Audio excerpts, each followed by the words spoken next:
Dave, cheers. Cheers. How we doing? Great. Welcome to Manufacturing Happy Hour. Happy to be here. Drinking a fine Indiana beer from Sun King Brewing right now, a part of Indiana Manufacturing. Absolutely. Some of the fun stuff. Just a couple blocks away, actually. And you are part of the Indiana Economic Development Corporation. Specifically, you're the Chief Innovation Officer. So the first question has to be, what does a Chief Innovation Officer do at the Economic Development Corporation? It's a thrilling day, every day, answering a lot of emails and sitting in a lot of meetings. But no, it's honestly, other than working for my dad when I was young, one of the best jobs I've ever had, the best job I've ever had. Really thinking about where is Indiana going, where are strategic sectors going, and how can we influence those sectors for growth in Indiana. And so we look out, we work with folks in academia, we work with folks in different, what I would call keystone enterprises in the state, and we get to know their tech roadmap, and we start to understand where there's lots of opportunity, lots of disruption, and really then try and design programs, policies around how to promote that here in Indiana. And you and I were laughing before the interview that Indiana is like the heartland of the heartland, right? The heart of the heartland, right in the middle. You know, people think of this part of the country as a manufacturing part of the country. So I'd love to get your take on what manufacturing is like today, and we'll talk about what it might look like in the future as well here in Indiana. Yeah, sure. So, the big thing is manufacturing today doesn't look like it did 50, 60 years ago. So maybe the picture of a dirty factory and, dangerous work conditions, that's not the case anymore. Factories tend to be very clean, very safe environments. But Indiana still makes 27% of the nation's steel, the highest steel producer in the nation. Did not we know have that. A highly industrialized past, especially in northern Indiana, but more and more in southern Indiana as well.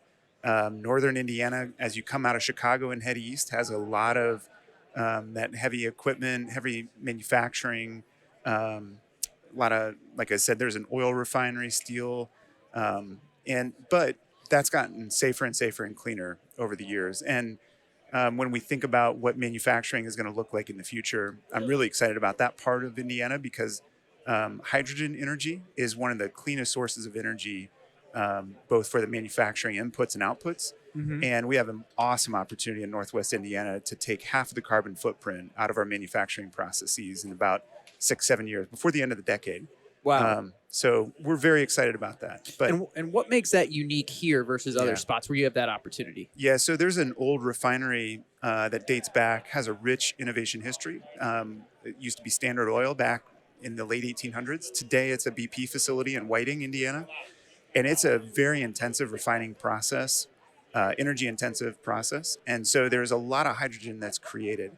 And BP is working with a couple of other strategic partners to figure out how to capture that hydrogen and push it back into their own process, as well as potentially selling that to the steel mills, which are right across the street.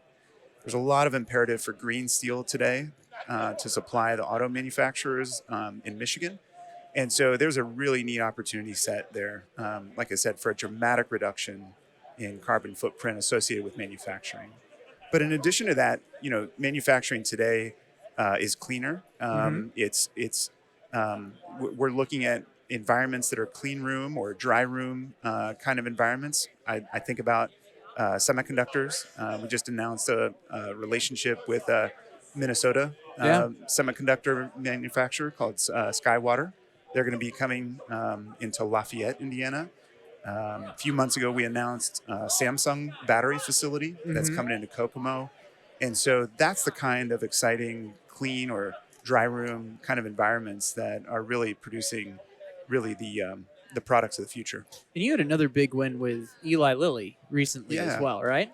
Yeah, Eli Lilly is a great example of a company that has committed so much to the state and the city of Indianapolis over its history.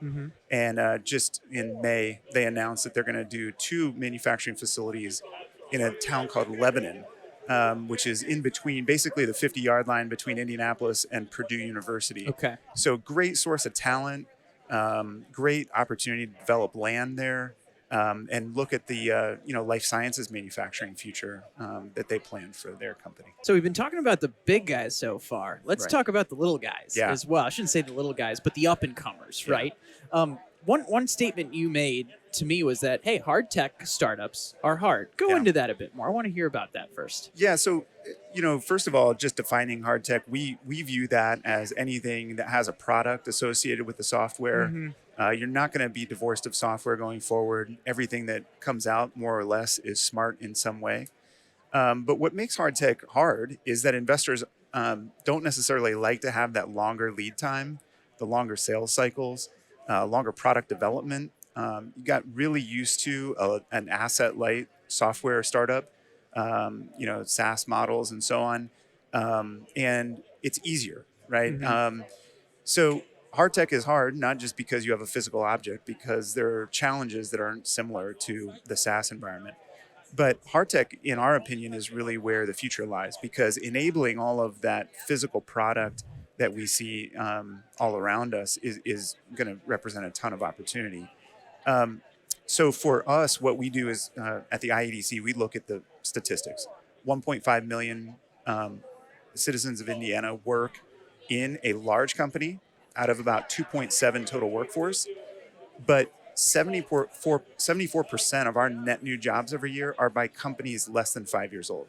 So we want Oh, to stimulate that young company environment. We're really looking at ways like OnRamp yeah. to match up these young companies with established players like Cummins and others, to really knit them into the community.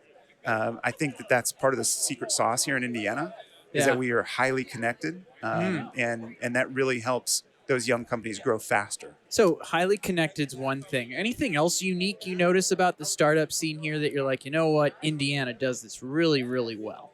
Yeah, I think the connectedness, the community is absolutely one of them. Secondly, we give you a much longer runway to execute here. So, and this is true of a lot of places in the Midwest, but especially in a state like Indiana, you have extremely stable and predictable government, which on a lot of minds is not the first thing startups will think about. But allowing you to have an environment that's very predictable is great for your investors. They Mhm. love to see that. We're also leaning in terms of the tools that we can use, whether that's dilutive or non-dilutive ways that we can support those young companies. So we have an audience here at Manufacturing Happy Hour, primarily North American based, but across the world as well. What's a lesson you think that other, let's say, ecosystems, states, countries, etc., could learn from Indiana? As a final question.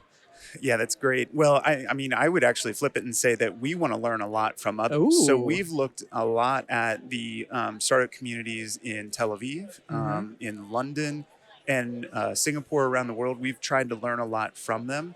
And then I guess in return, what I think that folks can learn from us is just that it does take a concerted effort, folks that are willing to come together. I'll hit the theme of community again. Mm-hmm. That's going to really make your runway longer. It's going to make your company stronger.